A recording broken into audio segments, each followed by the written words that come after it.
हरे कृष्ण समस्त मायरा बाबारा भक्तमंडली मन दिए शुनबेन। आपनारा अनेके जानेन और अनेके हयतो जानेन ना, तबुओ आमी बोलছি आमी যখন गुरुर कृपाय এই রাধা মাধবের কৃপায় এই কীর্তন জগতে এসেছি, তখন মনে মনে আমার একটা বাসনা হলো যে আমি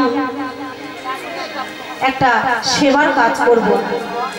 এখন আপনারা জানবেন অনেক অসহায় বাবা মায়েরা আছে যাদেরকে যেতে হচ্ছে বৃদ্ধাশ্রমে, তাই না? মায়েরা জানেন তো অনেক সন্তান আছে বাবা মাকে বৃদ্ধাশ্রমে দিয়ে আসছে, আবার অনেক সন্তান আছে বাবা মাকে বোঝা মনে করে রাস্তায় বসিয়ে দিয়ে যাচ্ছে, তাই না? আছে তো? তাহলে চিন্তা করুন, যে ভারতবর্ষের মাটিতে আমার গৌর হরির জন্ম, যে গৌর হরি নারীকে বড় করতে তার মায়ের নামে পরিচিত সচি নন্দন গৌর হরি। আমার গৌর হরির মায়ের নাম কি? সচি দেবী, বাবার নাম জগন্নাথ মিশ্র। আমার গৌর হরি কি করলেন? তার মাকে বিশ্ববাসীর কাছে বড় করলেন, তাই তিনি সচি নন্দন গৌর হরি। আজ অনেক সন্তান আছে বাবা মাকে বোঝা মনে করে বৃদ্ধাশ্রমে দিয়ে আসছে।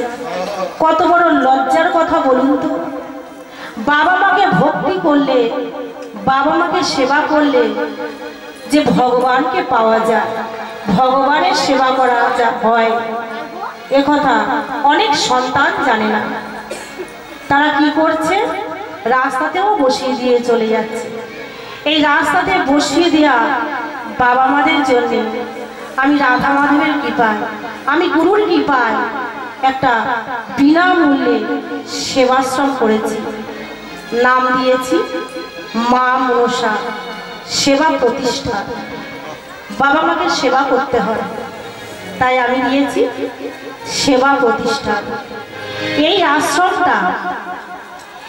আশ্রমটা কিভাবে চলছে অনেকের প্রশ্ন, অনেকের প্রশ্ন।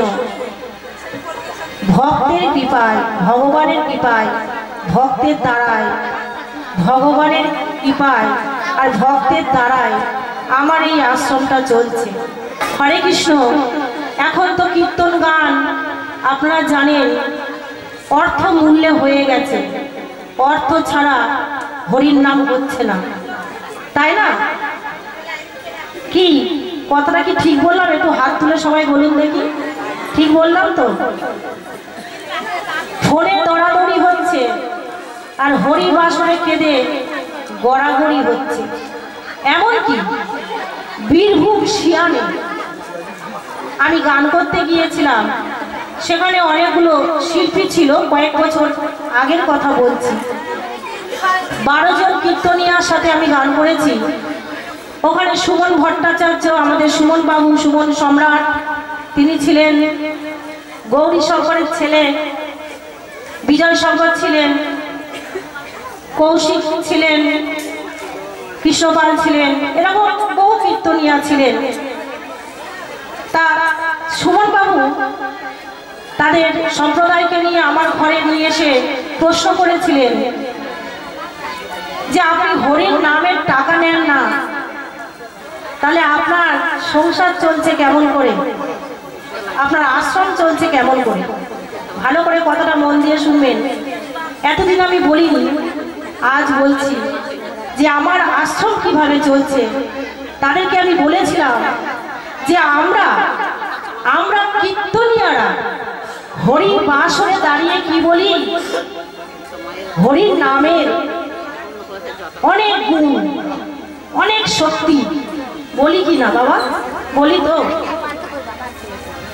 মহাপ্রভু বলেছিলেন আপনি আচরি ধর্ম প্রভু আমার জীবেরই শেখায়, তাই না? আমি এই হরি বাসরে দাঁড়িয়ে আপনাদেরকে বলছি হরির নামে অনেক গুণ, অনেক শক্তি। তাহলে আমাকে তো নিজেকে আগে দেখাতে হবে, করে দেখাতে হবে। কি ঠিক বলছি? কি কথাগুলো ঠিক বলছি তো? আগে তো আমার নিজেকে করে দেখাতে হবে, তবে তো আমি দাঁড়িয়ে এখানে চিৎকার করে বলতে পারবো নামের গুণ আছে, তাই না? কিন্তু তা না করে আমি যদি আগেই ফোনের মধ্যে বলি আমাকে 60,000 টাকা না দিলে আমি হরির নাম করতে পারবো না, রাধে রাধে, আমাকে 50,000 টাকা না দিলে আমি যেতে পারবো না, এই যে দরাদরি, মহাপ্রভু কিন্তু আগেই জানতেন, ভগবান কিন্তু আগেই জানতেন।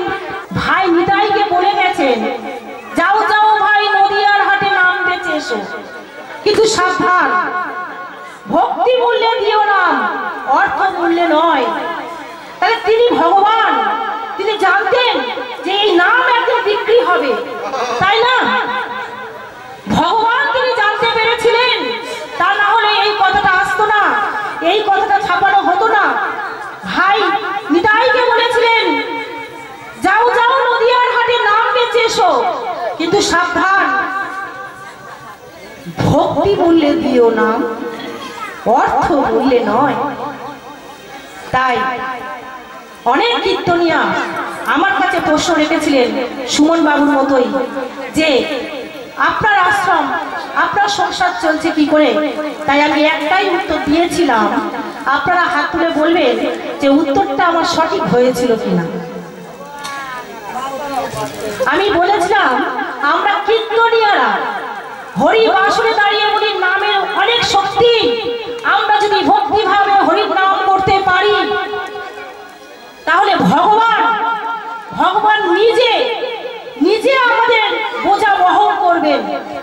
আমরা বলি তো হরি বাসরে দাঁড়িয়ে, ঠিক তেমনি নামের গুণে পাথর ভাসে, সোনা ডোবে। কে বলছে? আমরা বলছি, আমরা কীর্তনিয়ারা বলছি। আপনারা কি কিছু জানেন? জানেন না। আমরা বলছি বলে তাই আপনারা জানতে পারছেন যে নামের গুণে পাথর ভাসে, সোনা ডোবে। তাহলে নামের কত শক্তি, পাথর ভাসছে। নামের গুণে ফোড়া হাটে বোবা কথা বলে, তাই তো? তাহলে নামের গুণে আমার সংসার চলবে না, নামের গুণে আমার আশ্রম চলবে না?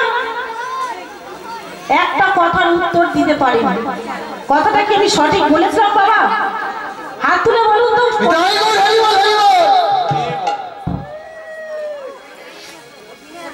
আমার আশ্রম আজ এই হরিবাসরে দাঁড়িয়ে বলছি, আমি কিন্তু আমি সাহায্য পাই না, কোনো টাকা পাই না।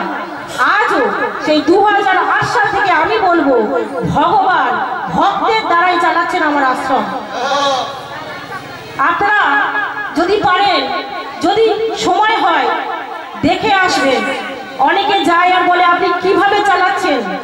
আমি শুধু বলি, আমি নয়, আমার গৌর হরি চালাচ্ছেন। আর সত্যিই তাই, নিঃস্বার্থভাবে যদি কোনো কাজ করি, ভগবান তাকে কৃপা করবেন। আজ গোবরহাটিতে আমি গান করেছিলাম, ভগবানের লীলা করেছিলাম। আমি চলে যাবার পর সম্পাদি বলেছিলেন, শম্পা গোস্বামী, আমি এসে শুনছি যে আমাদের স্টাফ আছে, সম্প্রদায় আছে, সংসার আছে, যাতায়াত খরচা আছে বলেছিলেন। তাহলে আমার কি সংসার নেই? আমার কি সম্প্রদায় নেই? বলছে উনি তো বিনা পয়সায় উনি হরির নাম করতে পারেন, উনি পাচ্ছেন, উনি বিনা পয়সায় হরির নাম করছেন। আমরা পাচ্ছি না, আমরা করছি না। কিন্তু আমি বলতে চাইছি যে আমাকে তো বিশ্বাস রাখতে হবে, ভরসা রাখতে হবে। দুই মন করলে কি ভগবানের কৃপা পাবো? আমার এক মন করতে হবে যে ভগবানই আমাকে বাঁচাবেন, ভগবানই আমাকে চালাবেন। আমি প্রথমেই বলেছিলাম, ভগবান কি বলছে? আমার শরণাগত হও, আমার শরণাগত হও, আমি তোমাকে রক্ষা করব। তাহলে তিনি আমার সংসার চালাবেন না? এই নামের গুণে আমার আশ্রম চলবে না? এই নামের গুণে, এই নামের গুণে আশ্রম চলছে। নামের গুণ কেমন ভাবে পাচ্ছি? এই মাঠে ঘাটে, এই গ্রাম গঞ্জে, এই যে হরিবাসর আমি করতে যাচ্ছি গুরুর কৃপায়, আমার আনন্দ এই আপনাদের মতো ভক্তের চরণ ধুলি আমি পাচ্ছি। আমি ভক্ত, ভক্তের চরণ ধুলি ভগবানও পাবার আশা করেন, তাই না বাবা? ভগবান ভক্তের চরণ ধুলি পাবার আশা করেন, আর আমি সেই ভগবানের পথটা অবলম্বন করেছি। আমিও এখানে এসেছি 1 টাকার বিনিময়ে নয়, আমি এই হরিবাসরে দাঁড়িয়ে বলছি আপনাদের চরণ ধুলি আপনারা মন থেকে অন্তর থেকে আমাকে আশীর্বাদ করুন। আমি যদি মানুষ হতে পারি, যেন জন্ম জন্ম এই কর্ম করতে পারি, আর আমি যেন এইভাবে হরি কথা কৃষ্ণ কথা বলতে পারি 1 টাকার বিনিময়ে নয়। আপনারা সকলে মিলে আমাকে আশীর্বাদ করবেন, যেন ভক্তের চরণ ধুলি পেয়ে আমি জন্ম জন্ম এইভাবে হরি কথা